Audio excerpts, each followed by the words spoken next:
Hello, Bacha Party. I hope you all are doing well. So, our today's topic of interest is further application of Biot-Savart's law.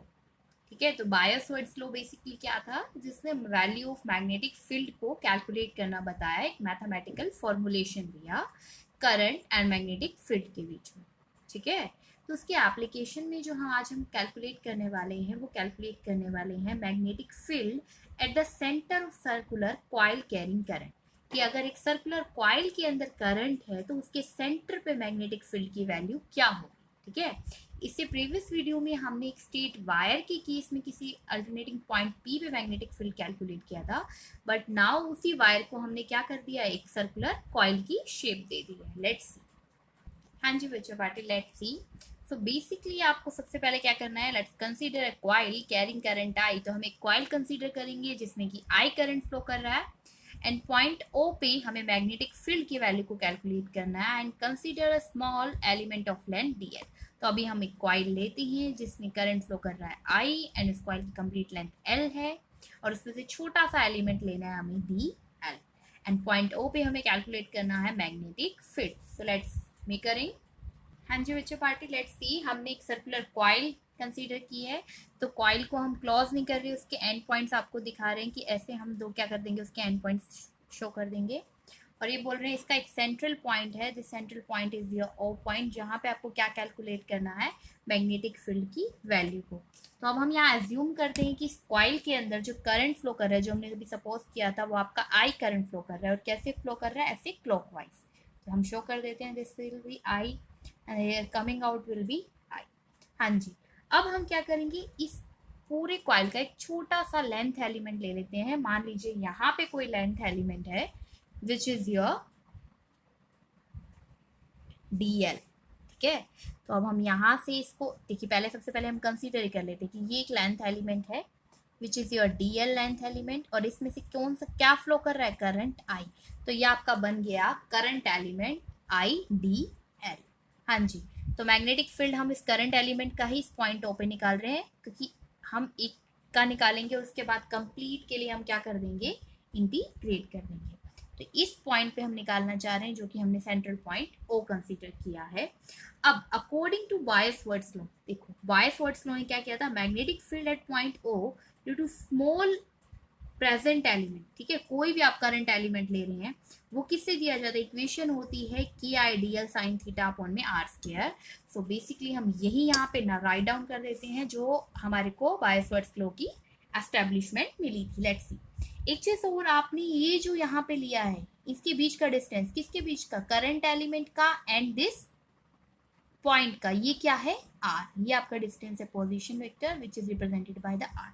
अब अगर आप यहाँ पे क्या देखें, angle देखें, किसके बीच में, करंट एलिमेंट के बीच में एंड दिस पॉइंट ओ के लिए जो पोजीशन वेक्टर गया था इसके बीच में. तो अगर आप देखेंगे यहाँ पे और इसके बीच में एंगल कितना बनेगा बच्चा पार्टी, 90 डिग्री. क्लियर है इतना. हाँ जी, so according to Biot Savart's law,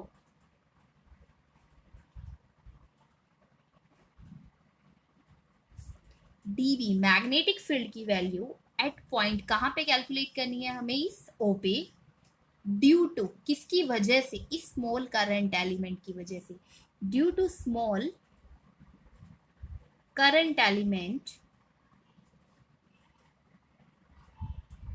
is given by. ठीक है, किस इक्वेशन से दी जाती है, given by dB will equal to में की I D L sine theta upon में R square and this is your first equation. हाँ जी बच्चे पार्टी, अब आप बहुत अच्छे से जानते हैं कि एंगल कितना बना था हमारा, थीटा जो एंगल था वो कितना है, 90 डिग्री. तो अब अगर हम इस इक्वेशन में थीटा को प्लेस कर ले 90 डिग्री, तो हमारा रिजल्ट क्या आ जाएगा, dB विल इक्वल टू में की I D L sine 90 degree upon में आर स्क्वायर. तो it's comes out to be K I D L upon में आर स्क्वायर. क्लियर है इतना. बट अब ये तो सिर्फ इस करंट एलिमेंट की वजह से मैग्नेटिक फील्ड था. अगर आप पूरी सर्कुलर कॉइल के लिए कैलकुलेट करना चाहते हैं तो आपको क्या करना पड़ेगा, इंटीग्रेशन और इंटीग्रेशन की लिमिट क्या होगी, मैग्नेटिक फील्ड नहीं है, कहाँ से देखिए इसमें अगर आप देखते हैं डी बी एंड एल, तो मैग्नेटिक फील्ड की तो लोअर लिमिट 0 हो जाएगी, मतलब मैग्नेटिक फील्ड प्रेजेंट नहीं था, से मैग्नेटिक फील्ड प्रेजेंट है, दैट बी बी, 0 से बी होगी। लेकिन लेंथ एलिमेंट, क्योंकि आप देखिए ना इंटीग्रेशन करेंगे तो सिर्फ डेरिवेटिव वाला पार्ट देखिए, लेंथ एलिमेंट क्या होगा इससे, अब क्योंकि ये सर्कुलर कॉइल है और सर्कल कॉइल की लेंथ एलिमेंट क्या बन जाती है, सर्कल का सरकमफ्रेंस, तो वो हमारे पास क्या हो जाएगा 0 से 2 पाई आर, क्योंकि इसका रेडियस की पोजीशन है, क्योंकि देखिए अगर ये आर है तो हर एक पॉइंट तक का डिस्टेंस क्या होगा, आर ही होगा, इसीलिए आपकी कहां से वेरी कर रही है, lower limit 0 and upper limit 2 pi are.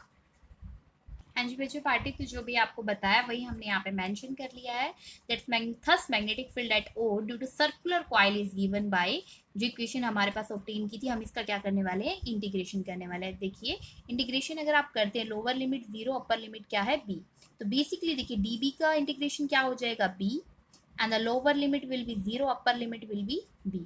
यहाँ पे देखिए के आई कॉन्स्टेंट है, आर स्क्वायर कॉन्स्टेंट है, सिर्फ वेरिंग पार्ट क्या है डी एल, लोअर लिमिट क्या है 0, अपर लिमिट क्या है 2 पाई आर। तो अब इसे फर्दर सोल्व करेंगे हम, तो हमारे पास क्या आ जाएगा बी, इसकी लिख देते हैं 0 टू बी, यहाँ पे के आई अपॉन में आर स्क्वायर, देखिए लेंथ एलिमेंट डी एल का क्या इंटीग्रेशन हो जाएगा एल, ठीक है, 0 से 2 पाई आर। हाँ जी, हम यहाँ पे फर्दर यहीं पे सॉल्व करके दिखाते हैं ताकि नेक्स्ट पेज तक मूव ऑन ना होना पड़े। बी की जगह देखिए अपर लिमिट माइनस में lower limit, that means B minus में लोअर लिमिट क्या रिप्लेस करोगे बी की जगह 0, which comes out to be K I upon में आर स्क्वायर, एल की जगह upper limit 2 pi R and lower limit है आपकी 0। क्लियर है इतना? हाँ जी, तो आपके पास आ जाएगा बी विल इक्वल टू में के आई अपॉन में आर स्क्वायर इंटू में 2 पाई आर। अब इसे और फर्दर हम सोल्व कर सकते हैं, कैसे सोल्व कर सकते हैं बच्चा पार्टी, क्योंकि हम जानते हैं के किसके इक्वल होता है, म्यू नोट अपॉन में 4 पाई की, यहाँ से आई, यहाँ पे R square and 2 pi R, तो एक आर से एक आर कैंसिल हो जाएगा एंड 2 पाई से यहाँ पे क्या कैंसिल हो जाएगा, देखिए 4 पाई है। आप इसे एक और अनदर फॉर्मुलेशन के लिए देखो कैंसिल आप कर सकते हो, आप एक रिजल्ट ऑब्टेन कर सकते हो, कैसा रिजल्ट देखो मैं दोनों तरीके से लिख देती हूँ, बी विल इक्वल टू में म्यू नॉट आई अपॉन में 4 पाई आर, बस देखिए कि हमने एक आर से एक आर कैंसिल किया है, इनटू में 2 पाई। क्लियर है? तो ये जो रिजल्ट है आपका, ये क्या कैसे बोला जा सकता है, म्यू नॉट अपॉन में 4 पाई आर इनटू में angle suspended by the coil at the centre. ठीक है, तो कितना एंगल सस्पेंड हुआ, पूरा कंप्लीट एंगल क्या होता है, एक सर्कल के लिए कितना लेंगे हम 2 पाई लेते हैं, तो वो एंगल सस्पेंड है। क्लियर है इतना? तो this is all about the application of magnetic field still. अब आप देखिए इसके केस में भी क्या चाहेंगे, आप डायरेक्शन चाहेंगे मैग्नेटिक फील्ड की, तो वो कैसे कैलकुलेट करते हैं, लेट्स सी। सबसे पहले तो हम इस मैग्नेटिक फील्ड को रिटर्न कर लेते हैं जिस वे में हमने इसे यहाँ बोला है। हाँ जी बच्चों बैठे, लेट्स सी, तो हमारे पास जो बी की वैल्यू आई थी उसे हमने लिख लिया है, म्यू नॉट आई अपॉन में 4 पाई आर इनटू में angle suspended by the coil at the centre. हाँ जी, एक और इंपॉर्टेंट रिजल्ट, इसी को सॉल्व करके आप डायरेक्ट ये भी याद कर लीजिएगा, किस लिए याद करना है ये, कि जो काफी सारे न्यूमेरिकल आते हैं, अगर आपसे सेंटर पे मैग्नेटिक फील्ड की वैल्यू पूछा जाती है तो आप सीधा म्यू नॉट आई अपॉन में 2r लगाइए, इसमें कोई भी एंगल सस्पेंशन का मेजरमेंट नहीं है। अगर आपको करंट गिवन है, आपको r की वैल्यू गिवन है, तो आप magnetic field at the centre calculate कर सकते हैं। हाँ जी बच्चों पार्टी, तो अब एक और इम्पॉर्टेंट थिंग जो इसमें हमें डिस्कस करनी है वो है डायरेक्शन। अब इसके केस में मैग्नेटिक फील्ड की डायरेक्शन क्या होने वाली है, लेट्स सी। देखो बेटा, स्टेट कंडक्टर के केस में मैंने आपको बताया था कि थंब रिप्रेजेंट करता है डायरेक्शन ऑफ करंट को एंड कर्ल फिंगर आपकी रिप्रेजेंट करती है डायरेक्शन ऑफ मैग्नेटिक फील्ड को। मान लीजिए आपका एक स्टेट कंडक्टर है जिसमें ऐसे वाई एक्सिस के अराउंड करंट फ्लो कर रहा है, तो आपका थंब रिप्रेजेंट करेगा डायरेक्शन ऑफ करंट को and this your curl finger represent the direction of magnetic field. But यही स्टेट कंडक्टर अब यहाँ पे क्या बन गया, एक सर्कुलर कॉइल।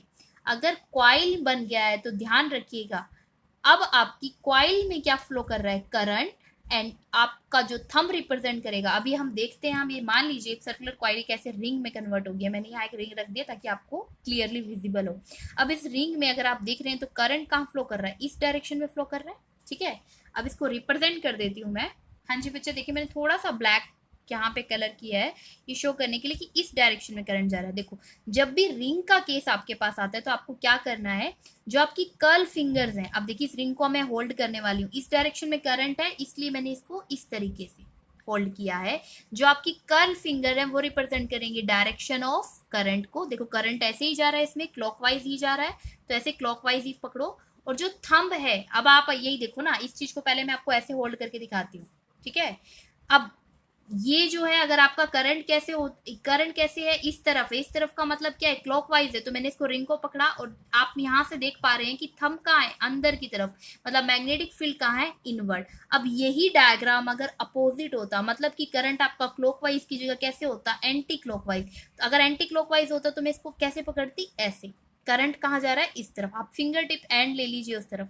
इससे अपोजिट केस लेके चल रहे हैं बच्चा, अभी हम यही केस नहीं बता रहे, ये तो मैंने आपको बता दिया कि आपका ऐसे जा रहा है और आपका थंब मतलब इनवर्ड मैग्नेटिक फील्ड है इसके केस में। अगर अपोजिट होता, इस रिंग की जगह आपके पास कौन सा रिंग होता, समथिंग ऐसा रिंग जिसकी डायरेक्शन ऑफ करंट क्या है, एंटी क्लॉकवाइज, तो आप इसको एंटी क्लॉकवाइज होल्ड करते तो आप देख रहे हैं थंब कहाँ आ रहा है, आपकी तरफ आ रहा है, मतलब आउटवर्ड मैग्नेटिक फील्ड होता। लेकिन ये अपोजिट केस है, इसलिए इसके केस में मैग्नेटिक फील्ड कहाँ है, इनवर्ड मैग्नेटिक फील्ड। क्लियर है। तो एक क्वाइल के केस में क्या हो जाता है, जब भी आपके पास एक क्वाइल होती है तो आपकी कर्ल फिंगर रिप्रेजेंट करती है डायरेक्शन ऑफ करंट को, और आपका थंब रिप्रेजेंट करता है डायरेक्शन ऑफ मैग्नेटिक फील्ड को, जो कि अपोजिट है स्टेट कंडक्टर वाले केस से।